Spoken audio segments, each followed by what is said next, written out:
Hello student, welcome back to this video. कैसे हैं आप सभी? होपफुली सभी अच्छे होंगे।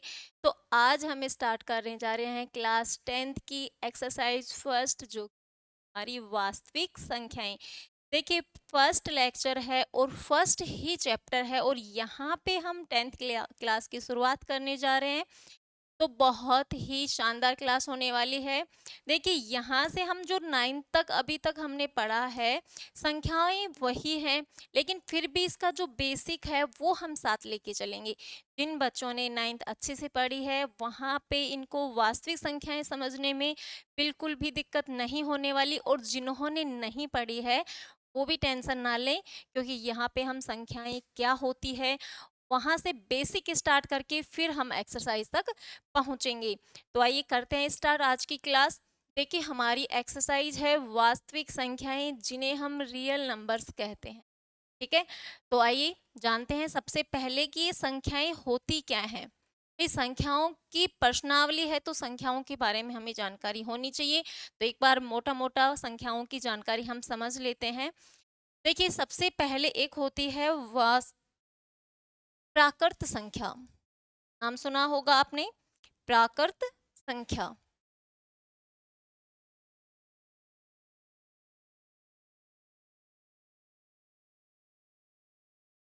प्राकृत संख्या, देखिए इसको एन से रिप्रेजेंट करते हैं। किससे रिप्रेजेंट करते हैं? एन से। और इसमें कौन कौन सी संख्याएं इंक्लूड होती हैं वो भी हम समझेंगे। देखिए, प्राकृत संख्या हमेशा एक से स्टार्ट होती है, एक, दो, तीन, और इस प्रकार ये अनंत तक जाती है। क्लियर है? प्राकृत संख्या एक से स्टार्ट होके अनंत तक जाती है। अब इसको याद करने का क्या हिंट है? भाई, काफी बच्चे होते हैं वो कंफ्यूज हो जाते हैं कि भाई प्राकृत संख्या हम एक से बोले या जीरो से बोले। तो वो कंफ्यूजन हम यहाँ पे क्लियर करेंगे। सिंपली आपको क्या ध्यान रखना है कि भाई हम जानते हैं कि प्रकृति हमारे पास कितनी है? एक है ना?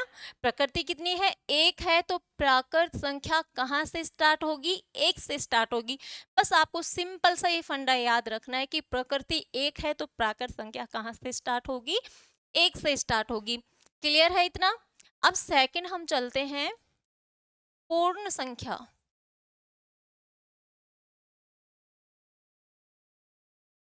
पूर्ण संख्या। अब पूर्ण संख्या क्या है? इसको किससे रिप्रेजेंट करेंगे? पूर्ण संख्या को हम कहते हैं होल नंबर, और इसको डब्लू से रिप्रेजेंट करते हैं। किससे रिप्रेजेंट करेंगे? डब्लू से। इसको होल लिखते हैं, WHOLE, होल नंबर। इसको हम क्या कहते हैं? होल नंबर, और इसको डब्लू से रिप्रेजेंट करते हैं। अब इसमें कौन कौन सी संख्या इंक्लूड होती है वो भी हमें ध्यान रखना है। देखिए, प्राकृत संख्या और पूर्ण संख्या में सिर्फ अंतर जीरो का होता है। प्राकृत संख्या एक से स्टार्ट होती है, बिकॉज प्रकृति हमारे पास एक है, नेचर हमारे पास एक है। तो यहाँ से जो पूर्ण संख्या है ये होगी जीरो से स्टार्ट, जीरो, वन, टू, और इस प्रकार इन्फिनिटी तक।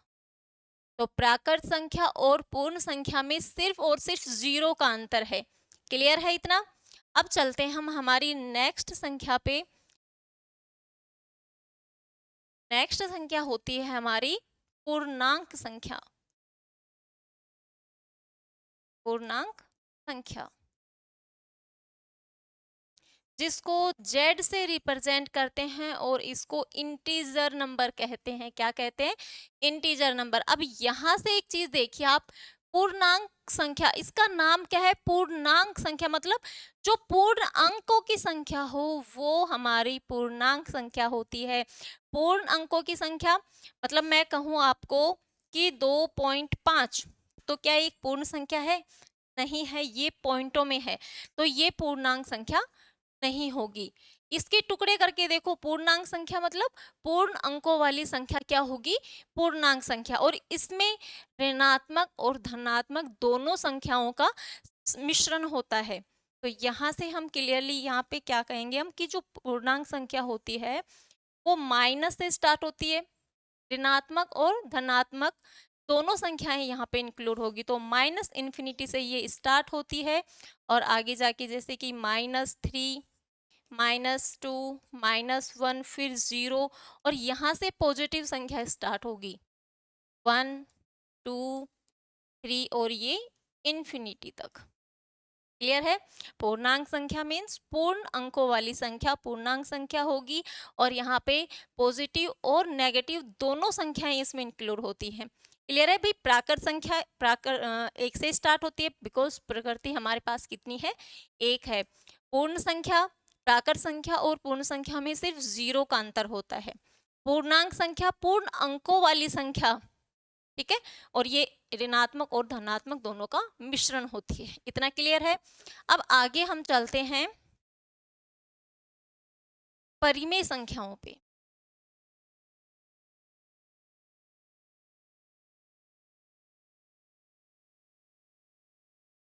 परिमेय संख्याएं, अब परिमेय संख्याएं बहुत इंपॉर्टेंट है, ये हमें जाननी है। 9th क्लास तक हमने इसके बारे में जाना भी है। अब देखिए परिमेय संख्या क्या होती है? वे संख्याएं जो p बटे q के रूप में होती हैं। वे संख्याएं जो p बटे q के रूप में होती हैं परिमेय संख्या कहलाती हैं। लेकिन क्या यहाँ पे एक कंडीशन होती है कि q का मान कभी भी 0 नहीं होना चाहिए। That means q not equal 0। तो यहाँ पे कंडीशन अप्लाई होगी कि q नॉट इक्वल 0। q का मान कभी भी 0 नहीं होगा। यदि q का मान 0 हो गया तो भाई यहाँ पे देखिए जैसे कि 2 बटे में 0, तो 0 नेगलेक्ट हो गए। यहाँ पे मान कितना आया? ओनली 2। तो क्या 2 एक परिमेय संख्या है? तो हम कहेंगे कि यहाँ पे 2 परिमेय संख्या नहीं है बिकॉज कंडीशन क्या होनी चाहिए परिमेय संख्या की? p बटे q के फॉर्मेट में वो होना चाहिए, तो हम वहां पे कहेंगे कि ये परिमेय संख्या है। क्लियर है इतना? परिमेय संख्या p बटे q के रूप में होती है और यहाँ पे q का मान कभी भी 0 नहीं होता है। ये हमारी क्या हुई? परिमेय संख्याएं। अब नेक्स्ट हम चलते हैं अपरिमेय संख्या पर। अपरिमेय संख्याएं,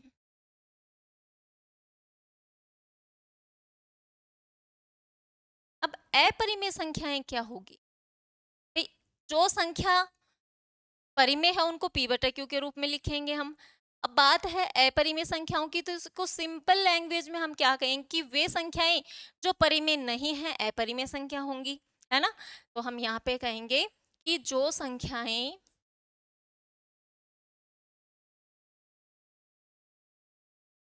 परिमेय नहीं होती, जो संख्याएं परिमेय नहीं है वो अपरिमेय संख्या होती।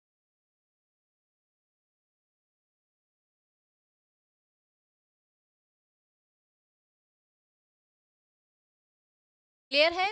वे संख्याएं जो परिमेय नहीं है अपरिमेय संख्याएं हैं, जैसे कि √2, √3, √5, ये सारी हमारे पास क्या होती है? एक अपरिमेय संख्याएं। फॉर एग्जाम्पल देखिए कि √2, √3, √5, √7, इस प्रकार जो भी संख्याएं होती हैं वो हमारी अपरिमेय संख्याएं होती है। क्लियर है इतना? एक बार देख लीजिए। देखिए प्राकृत संख्या n से स्टार्ट होती है, सॉरी n से रिप्रेजेंट करते हैं और ये हमेशा 1 से स्टार्ट होती है। पूर्ण संख्या को w से रिप्रेजेंट करते हैं और ये 0 से स्टार्ट होती है। पूर्णांक संख्या को z से रिप्रेजेंट करते हैं और यहाँ पे धनात्मक और ऋणात्मक दोनों संख्याओं का मिश्रण होता है। नेक्स्ट देखिए परिमेय संख्याएं, जो संख्याएं p बटे q के रूप में होती हैं परिमेय संख्या होती हैं जहां पे एक कंडीशन अप्लाई होती है कि q का मान कभी भी 0 नहीं होना चाहिए। इसका एग्जाम्पल मैं आपको कहूं कि भाई 3/5, तो क्या एक परिमेय संख्या है? हाँ, ये एक परिमेय संख्या है बिकॉज यहाँ पे p है और ये q है। क्लियर है इतना? अपरिमेय संख्या देखिए वे संख्याएं जिन्हें परिमेय, वे संख्याएं जो सॉरी वे संख्याएं जो परिमेय नहीं है वो अपरिमेय संख्या होती हैं। फॉर एग्जाम्पल √2, √3, √5, इस प्रकार की जो संख्याएं होती हैं वो सारी क्या होती हैं? अपरिमेय संख्याएं। इतना क्लियर है? अब चलते हैं हम वास्तविक संख्या पर, जो कि हमारे चैप्टर है वास्तविक संख्या। अब इसके बारे में समझिए कि वास्तविक संख्याएं क्या होती हैं, जिसमें परिमेय संख्या और अपरिमेय संख्याएं, दोनों संख्याएं आ जाएं, दोनों संख्याओं का मिश्रण होता है, दोनों संख्याएं सम्मिलित होती हैं, वो सारी क्या होती हैं, वास्तविक संख्याएं। इन शॉर्ट हम कह सकते हैं कि परिमेय संख्या प्लस अपरिमेय संख्या, दोनों को हम क्या कहेंगे, वास्तविक संख्याएं। तो यहाँ पे हम कहेंगे कि परिमेय संख्याएं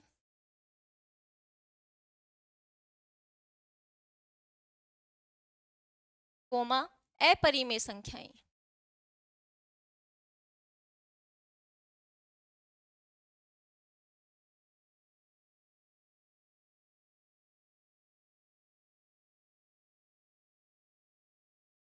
ये दोनों जहां पे मिलती हैं वो संख्याएं क्या कहलाती हैं, हमारी वास्तविक संख्याएं, और इन्हें हम कहते हैं रियल नंबर।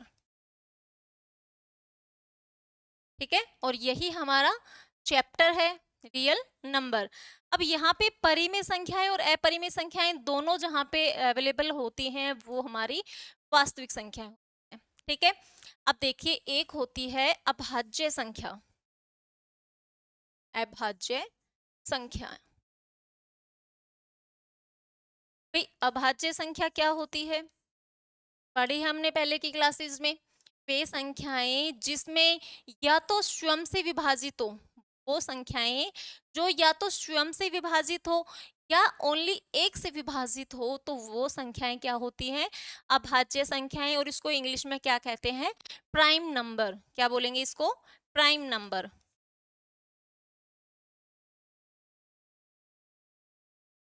इसको हम क्या बोलते हैं, प्राइम नंबर। अब यहाँ पे एग्जाम्पल के तौर पे देखिए, वे संख्याएं जो या तो स्वयं से विभाजित हो, जैसे कि 2 हुआ, 3, 5, 7, ठीक है, इस प्रकार की संख्याएं क्या होंगी, अभाज्य संख्याएं। क्लियर है इतना। अब नेक्स्ट चलते हैं हम भाज्य संख्याओं पर। भाज्य संख्याएं, अब भाई भाज्य संख्याओं की डेफिनेशन क्या होगी, किन्हें कहेंगे हम भाज्य संख्याएं। या तो सिंपल लैंग्वेज में हम ये कह सकते हैं कि वे संख्याएं जो अभाज्य नहीं है, भाज्य होंगी। भाई अभाज्य कौन कौन सी है, 2, 3, 5, 7, जिसमें या तो स्वयं का भाग जाए या सिर्फ एक का भाग जाए, तो वो क्या होंगी, अभाज्य संख्याएं। और भाज्य की जहां बात आती है तो वहां पे हम बोल देंगे कि जो अभाज्य नहीं है, बाकी सब बची हुई क्या है, भाज्य संख्याएं। या फिर दूसरी लैंग्वेज में इसकी डेफिनेशन हम क्या कहेंगे कि कोई भी संख्या जिसके 2 से अधिक गुणनखंड होते हैं, फॉर एग्जाम्पल हमारे पास है 6। मैंने कहा 2 से अधिक जिन संख्याओं के गुणनखंड होते हैं वो भाज्य संख्याएं कहलाती हैं। फॉर एग्जाम्पल लिया हमने 6, तो 6 के जब हम फैक्टर निकालेंगे तो 2 3 6 और ये 3 और ये 1, तो इसके गुणनखंड कितने आए हमारे पास, 3 गुणा 2, मतलब 2 गुणनखंड। तो आ सकते हैं, 2 से अधिक भी आ सकते हैं। तो यहाँ से इन संख्याओं को हम क्या कहेंगे, भाज्य संख्याएं। तो यहाँ पे इसकी डेफिनेशन हम लिखेंगे, वे संख्याएं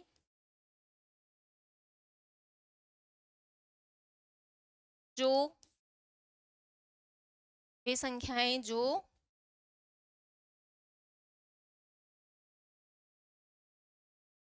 अभाज्य नहीं है वो भाज्य संख्याएं होती हैं।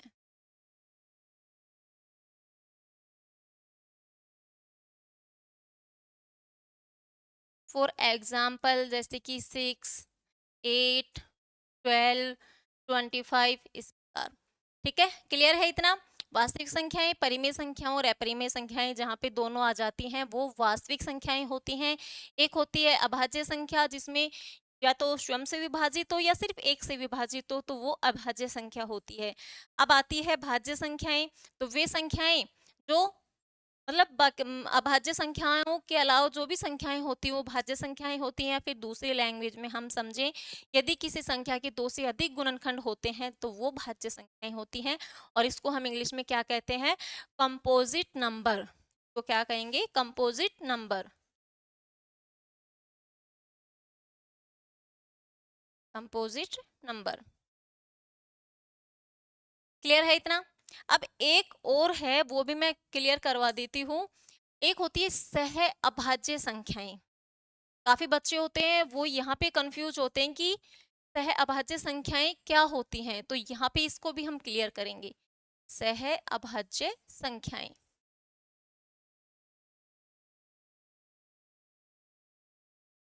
और इसको इंग्लिश में कहते हैं को प्राइम नंबर। को प्राइम नंबर, ठीक है। अब सह अभाज्य संख्याएं क्या होती हैं? ये संख्याओं का युग्म होता है। ये संख्याओं का युग्म होता है, जहां पे जब हम इसके गुणनखंड करते हैं तो कोई भी चीज कॉमन नहीं होती है। दैट मीन्स कुछ भी कॉमन नहीं होगा उसमें। युग्म जैसे कि मैं आपको लेके चलूं कि 9 और 7, ठीक है। फॉर एग्जाम्पल हमने लिया 9 और 7, क्लियर है। अब देखिए यहाँ से 9 के जब हम फैक्टर निकालेंगे तो क्या मिलेगा हमें? 3, 3 और 1, है ना। मतलब 3 की घात 2 गुणा 1, ये हमें इसके फैक्टर मिले। इसी प्रकार यदि हम 7 का निकालते हैं तो 7 को 7 से डिवाइड करेंगे 1 टाइम, तो इसका हमें क्या टुकड़े मिले? 7 इंटू 1। 1 को हम नेगलेक्ट करते हैं क्योंकि 1 तो हम एलसीएम और एचसीएफ जब निकालते हैं वहां पे जरूरत पड़ेगी। यहाँ पे सिर्फ हम क्या निकाल रहे हैं? फैक्टर निकाल रहे हैं, गुणनखंड निकाल रहे हैं। तो ये तो हमारे पास 3 की घात 2 और ये हो हमारे पास 7। तो इन दोनों में कुछ कॉमन है क्या? कुछ भी कॉमन नहीं है। तो यहाँ से हम कहेंगे कि सह अभाज्य संख्याएं वे होती हैं जहां पे जिनका एचसीएफ हमेशा क्या होता हो? 1 आता हो। जिनका एचसीएफ क्या हो? 1 हो। कुछ भी कॉमन नहीं आता है, सिर्फ एचसीएफ कितना आए? 1 आई, तो वो संख्याएं क्या होती हैं? सह अभाज्य संख्याएं। क्लियर है इतना? तो यहाँ तक हमने संख्याओं की पूर्ण जानकारी मैंने आपको दी है। जिन बच्चों ने पहले नहीं पढ़ा है वो ये चीजें आसानी से समझ सकते हैं, बिकॉज ये चीज बहुत इंपॉर्टेंट है, ठीक है। तो ये तो हुई हमारी संख्याओं की पूर्ण जानकारी। अब हम बढ़ते हैं हमारे चैप्टर की तरफ, ठीक है। तो आइए करते हैं स्टार्ट प्रश्नावली का फर्स्ट क्वेश्चन। अब प्रश्नावली का फर्स्ट क्वेश्चन करने से पहले मैं आपको जो भी हमारी एक्सरसाइज है उसकी डिटेल एक बार बता देती हूँ। देखिए हमारे पास 1.1, 1.2, 1.3 और 1.4, ये 4 प्रश्नावली है ना। अब 1.1 में हम क्या पढ़ने वाले हैं? 1.1 में हम अध्ययन करेंगे यूक्लिड विभाजन एल्गोरिथम के द्वारा एचसीएफ ज्ञात करना, ठीक है। यहाँ से हम पढ़ने वाले हैं यूक्लिड विभाजन एल्गोरिथम।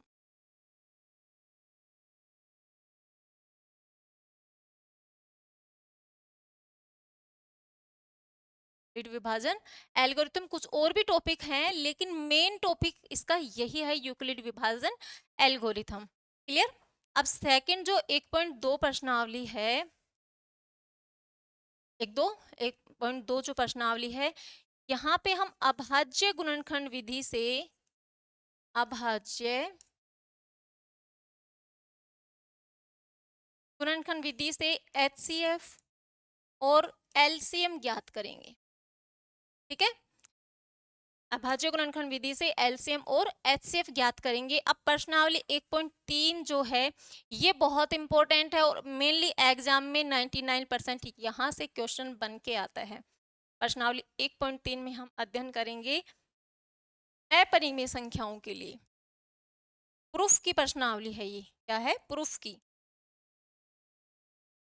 यहाँ पे हम प्रूफ करेंगे अपरिमेय संख्याएं है या नहीं है, उनको किस प्रकार सिद्ध हम करते हैं, वो चीजें हमें यहाँ पे प्रूफ करनी है। अपरिमेय संख्याएं प्रूफ करना। फॉर एग्जाम्पल मैंने अभी आपको बताया था कि √2, 3, √5 इस प्रकार कि भाई √2 एक अपरिमेय संख्या है, ये हमें पता है कि √2 एक अपरिमेय संख्या है। लेकिन क्वेश्चन कैसे घुमा के आता है यहाँ पे कि हमें प्रूफ करना होगा कि √2 अपरिमेय संख्या कैसे होती है। तो इस टाइप का क्वेश्चन एग्जाम में बहुत आते हैं, बहुत इंपॉर्टेंट प्रश्नावली है ये। नेक्स्ट है हमारे पास 1.4। अब प्रश्नावली 1.4 में हम अध्ययन करेंगे दशमलव प्रसार का। भाई दशमलव प्रसार संख्याओं का कैसा है, शांत आवर्ती है या अशांत अनावर्ती का है। यहाँ पे हम करेंगे दशमलव प्रसार का।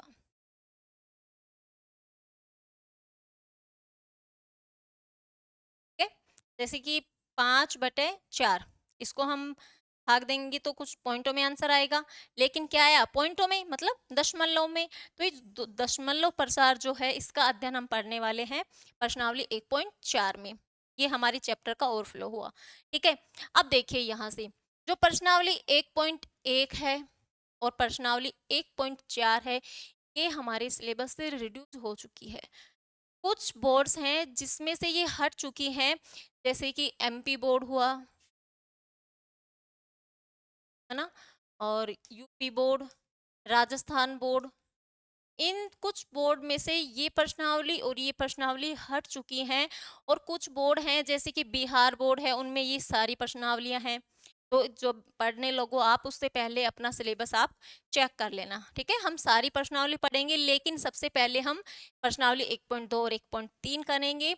लेकिन मैं आप टेंशन मत लीजिए, सारी प्रश्नावली हम यहाँ पे लेके चलेंगे। क्लियर है? तो सबसे पहले हम प्रश्नावली 1.2 स्टार्ट करेंगे, जहां पे अभाज्य गुणनखंड से एलसीएम और एचसीएफ हम ज्ञात करने वाले हैं। क्लियर है इतना? अब चलते हैं हमारी एक्सरसाइज की तरफ।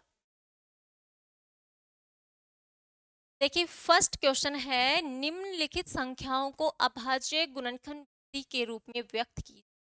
यहाँ पे क्वेश्चन सिर्फ इतना पूछा गया है कि अभाज्य गुणनखंड हमसे ज्ञात करवाया है। यहाँ पे एलसीएम और एचसीएफ ज्ञात नहीं किया गया है हमसे, सिर्फ अभाज्य गुणनखंड ज्ञात करना है। तो भाई अभाज्य गुणनखंड तो हमने बहुत पढ़े हैं, तो कर देंगे चुटकियों में इसको हल। तो आइए करते हैं स्टार्ट। फर्स्ट क्वेश्चन देखिए, कितना है हमारे पास, 140। ठीक है, 140 यहीं पे करते हैं हम 140। भाई फैक्टर निकालने के लिए क्या करते हैं हम, इसके लिए भाजकता के नियम आपको पता होनी चाहिए। फर्स्ट बात, भाई इकाई अंक सम है तो 2 का भाग जाएगा। 3 के भाग भाजकता का नियम क्या कहता है, जब छोटी संख्या होगी तो देखते हैं हम पहचान जाएंगे कि भाई ये 3 से विभाजित होगी या नहीं होगी। यदि बड़ी संख्या आ जाए तो फिर हम कैसे करेंगे, वहां पे आपको भाजकता के नियम पता होना चाहिए। तो 3 का भाजकता का नियम क्या कहता है कि संख्याओं के सॉरी अंकों के, जैसे कि 7 3 2 9, संख्याओं के अंकों के योग में जब 3 का भाग जाए, 3 से विभाजित हो, 3 से डिवाइड हो, तो उस पूरी संख्या में 3 का भाग जाएगा। ये 3 के भाजकता का नियम है। ठीक है, तो यहाँ पे इकाई अंक क्या है, 0। तो सिंपली हम यहाँ से 2 से भाग देंगे, दे दीजिए 2 का भाग। कितनी बार गया, 7 बार, और ये 0।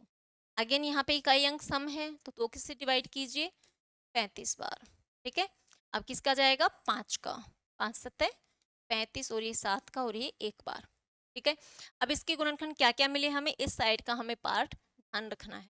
तो हम कहेंगे कि जो 140 है, इसके हमें गुणनखंड मिले 2 गुणा 2 गुणा 5 गुणा 7, 2 की घात 2। क्यों लिखा हमने, यहाँ पे ये 2 बार आया हुआ है। 2 गुणा 2 गुणा 5 गुणा 7 गुणा 1। 1 हमेशा अवेलेबल रहेगा। 1 को हम कब पॉइंट करेंगे, जब हमें एचसीएफ और एलसीएम ज्ञात करवाएगा, है ना। तो जहां पे कुछ भी कॉमन नहीं मिलेगा, एलसीएम एचसीएफ के लिए कुछ भी हमें कॉमन नहीं मिलेगा, तो वहां पे हम 1 लेके चलेंगे, क्योंकि 1 तो हर जगह अवेलेबल होता है। तो यहाँ पे 1 आप लिखो या ना लिखो कोई जरूरी नहीं है, लेकिन जब एचसीएफ हमें ज्ञात करना होगा तो वहां पे हम 1 लेके चलेंगे, कि जब कोई भी चीज कॉमन नहीं मिलेगी तो 1 तो मिलने वाला है ही। ठीक है, तो ये हुआ हमारा इसका अभाज्य गुणन। इजी है ना, बिल्कुल बहुत इजी प्रश्नावली है। 1.2 और 1.1 बहुत इजी प्रश्नावली, आराम से आप कर सकते हैं। अब चलते हैं इसके नेक्स्ट क्वेश्चन पे। नेक्स्ट क्वेश्चन देखिए, 156 156, इसके फैक्टर निकालिए फटाफट। 156 इकाई अंक क्या है, 6। यहाँ से 2 का भाग दीजिए, 7 बार गया, 1 बचा इसका कैरी, 2 8 16, फिर 2 से डिवाइड होगा, 3 टाइम्स, एक कैरी हुआ तीनों का। अब 3 का भाग जा रहा है यहाँ से, 3 एकम 3, 3 तिये 9। अब ये किससे डिवाइड होगा? ओनली 13 से। हमारे पास जो 156 है इसके अभाज्य गुणनखंड कितने मिले भाई? 2 2 बार है तो 2 की घात 2 गुणा 3 एक बार है 3 की घात 1 गुणा 13 कितनी बार है? एक बार, तो 13 की घात 1। ये घात 1 लगाओ या ना लगाओ कोई फर्क नहीं पड़ता है, सिर्फ समझने के लिए ये मैंने यहाँ पे ऐड किया है। तो ये हमारे पास 156 के अभाज्य गुणनखंड प्राप्त हुए हैं। क्लियर है? नेक्स्ट देखते हैं। नेक्स्ट है हमारे पास 3825। अब यहां से देखिए भाई, इकाई अंक क्या है? 5 है, सम संख्या नहीं है तो 2 का तो भाग नहीं जाएगा। अब देखिए यहाँ पे अंकों का योग करके देखते हैं कि क्या आता है। 8 और 3 और 8 कितनी हुई? 11, 11 और 2 13, 13 और 5 18, मीन्स 3 का भाग जाएगा यहाँ से। तो 3 से हम इसको डिवाइड करेंगे। 3 एकम 3, 3 दूनी 6, 2 हासिल बचा हमारे पास, 3 सत्ते 21, 1 हासिल, 3 पंजू 15। ठीक है, अब वापस से 3 का जा रहा है, दे दीजिए। 3 चौक 12, 3 दूनी 6, 3 पंजू 15। ठीक है, अब किसका जाएगा? यहाँ से 5 का जा रहा है। 5 8 40, 2 हासिल जब में 25। फिर 5 का जा रहा है। 5 एकम 5, हासिल कितनी बची? 3, 5 सत्ते 35, और फिर ये 17 में 17 का भाग गया एक बार। तो ये हमें क्या मिला? 3825 जो है उसके अभाज्य गुणनखंड हमारे पास निकल के आए हैं। तो लिख दीजिए यहाँ से, ये जो 3825 हमारे पास क्वेश्चन था उसके अभाज्य गुणनखंड हमें कितने मिले हैं? 3 की घात 2 गुणा 5 की घात 2 गुणा 17, और ये हमारे पास इसका आंसर निकल के आया। क्लियर है? सिंपल है बिल्कुल। अब देखिए इसका नेक्स्ट क्वेश्चन, और ये इसका नेक्स्ट क्वेश्चन। तो अब तक हमने जितने भी क्वेश्चन किए हैं उसी वे में, उसी प्रोसेस में, सिंपल वे में बिल्कुल आप आसानी से कर सकते हैं। तो ये 2 क्वेश्चन आपके हुए होमवर्क के। ठीक है भाई, इसका जो बेसिक था वो हमने आज समझा, और इसका फर्स्ट क्वेश्चन के कुछ पार्ट हमने हल किए। 2 क्वेश्चन आपके लिए होमवर्क के लिए हैं, तो आप प्रैक्टिस कीजिएगा, आसानी से कर सकते हो। ठीक है, और आज की क्लास में हम इतना ही पढ़ने वाले हैं। नेक्स्ट क्लास में जो प्रश्नावली 1.1 के जो बचे हुए क्वेश्चंस हैं वो हम कंप्लीट करेंगे। ठीक है, तो आज के लिए इतना ही। धन्यवाद।